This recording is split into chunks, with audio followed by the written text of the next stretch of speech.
નમસ્તે મિત્રો, આપનું સ્વાગત છે યુટ્યુબ ચેનલ ગ્રીમ ઓફ ગોડમાં। આપણે શ્રીમદ ભાગવતમાં આગળ વધી રહ્યા છીએ। ગઈકાલે આપણે જોયું હતું નાભાગ અને અમરીશની કથા। આજે આપણે જોઈશું ઈક્ષ્વાકુ વંશ વર્ણન અને હરિશ્ચંદ્રની કથા। તો સૌપ્રથમ જોઈએ ઈક્ષ્વાકુ વંશ વર્ણન। શ્રી સુખદેવજી બોલ્યા, અમરીશને 3 પુત્ર થયા, વિરૂપ, કેતુમાન અને શંભુ। વિરૂપથી પૃષ્ઠદ્રશ્ય અને તેનાથી રથિતર થયો। રથિતર નિસંતાન હતો, એટલે એની પત્નીએ અંગિરા ઋષિના બ્રહ્મતેજથી પુત્રો પેદા કર્યા, જે બ્રાહ્મણ બની ગયા। વેવસ્વન મનુની છીંકથી ઈક્ષ્વાકુ જન્મ્યા। એમને વિકુક્ષી, નિમિ, દંડક વગેરે 100 પુત્રો થયા। વિકુક્ષીના 3 પુત્ર પુરંજય, ઇન્દ્રવા, કકુત્સત પ્રસિદ્ધ થયા। પુરંજયથી અનેના અને અનેનાથી પૃથુ। ત્યારબાદ ક્રમશઃ ઈશ્વરંદ્રી, ચંદ્ર, યવનાશ્વત, સાબસ્ત, કપિલાશ્વ અને ભદ્રાશ્વ। રદ્ધાશ્વથી આગલી પેઢીઓથી ક્રમશઃ નિકુંભ અને વાહિકાશ્વ થયા। કુશાશ્વથી સેનજીત અને સેનજીતથી યુવનાશ્વ થયો। યુવનાશ્વ સંતાનહીન હતો, એ પત્નીઓ સહિત વનમાં ગયો, જ્યાં એણે પુત્રષ્ટિ યજ્ઞ કર્યો અને ભૂલથી પત્ની માટે મૂકવામાં અભિમંત્રિત જળ તે પી ગયો, એટલે એની કોપથી મદંતાનો જન્મ થયો।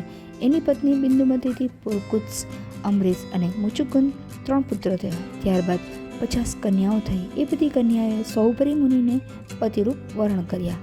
સૌભરી મુનિએ એકવાર યમુનામાં માછલીના જોડાને મૈથુન વ્રત જોયું તો એ કામવશ બની ગયા। તેમણે પણ સંસાર સુખ ભોગવવાની ઈચ્છા થતાં લગ્ન કરવા માટે રાજા મદંતા પાસે જઈ એમની કન્યા માંગવા લાગ્યો। વૃદ્ધ ઋષિને જોઈ રાજાએ વિચાર્યું કે આવા વૃદ્ધને પુત્રી આપીશ તો તે પુત્રી જિંદગીભર દુઃખી થશે, અને જો ના પાડીશ તો ઋષિ શાપ આપશે। તેથી તેમને ટાળવા માટે રાજાએ કહ્યું, મારી 50 કન્યાઓ છે, જે કન્યા તમને વરી લે એને લઈ જાઓ। ઋષિ રાજાનું બહાનું સમજી ગયા, એટલે એણે પોતાના તપના બળથી અતિ સુંદર રૂપ બનાવ્યું। તેમનું આવું અદ્ભુત રૂપ જોઈ રાજાની 50 કન્યાઓ એમની પર મોહિત બની ગઈ, બધી એમની પત્નીઓ બની ગઈ। ઘણો સમય ભોગ ભગાવ્યા પછી વૈરાગ્ય ઉત્પન્ન થતાં એ વનમાં તપસ્યા કરવા જતા રહ્યા। ત્યાં ચિત્તને પરમાત્મામાં લીન કરી પરમ ગતિને પામ્યા। આ છે ઈક્ષ્વાકુનું વંશ વર્ણન। હવે આપણે જોઈએ હરિશ્ચંદ્રની કથા।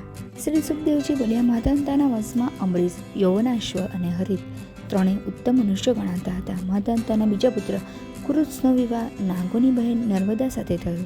વાસુકી નાગની આજ્ઞાથી એ પત્ની સાથે રસાતલમાં ગયો અને ત્યાં એ વધ કરવા યોગ્ય ઘણા ગંધર્વોને માર્યા।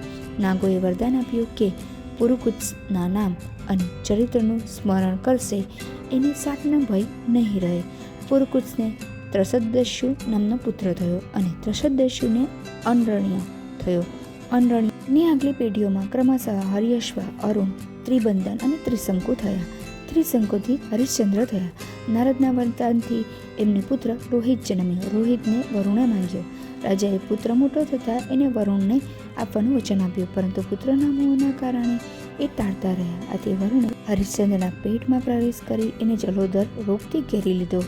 ત્યારે રોહિત પુનઃશેપ નામના બ્રાહ્મણ પુત્રને ખરીદી વરુણને આપવા માટે પોતાના પિતાને આપ્યો।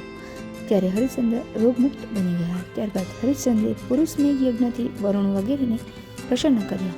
આ યજ્ઞમાં વિશ્વામિત્ર હોતા બન્યા, જમદાગ્નિ આચાર્ય બન્યા, વશિષ્ઠ બ્રહ્મા બન્યા તથા અગસ્ત્ય ઉદ્ગાતા બન્યા। રાજાના ધૈર્યથી પ્રસન્ન બની વિશ્વામિત્રએ એમને જ્ઞાન આપ્યું। અંતમાં આ જ્ઞાનના પ્રભાવથી રાજા હરિશ્ચંદ્ર પરમાત્મામાં લીન બની ગયા। રાજા હરિશ્ચંદ્રની આ વિગતવાર કથા શ્રીમદ દેવી ભાગવતમાં છે, તો એ હું ટૂંક જ સમયમાં આપની સમક્ષ રજૂ કરીશ।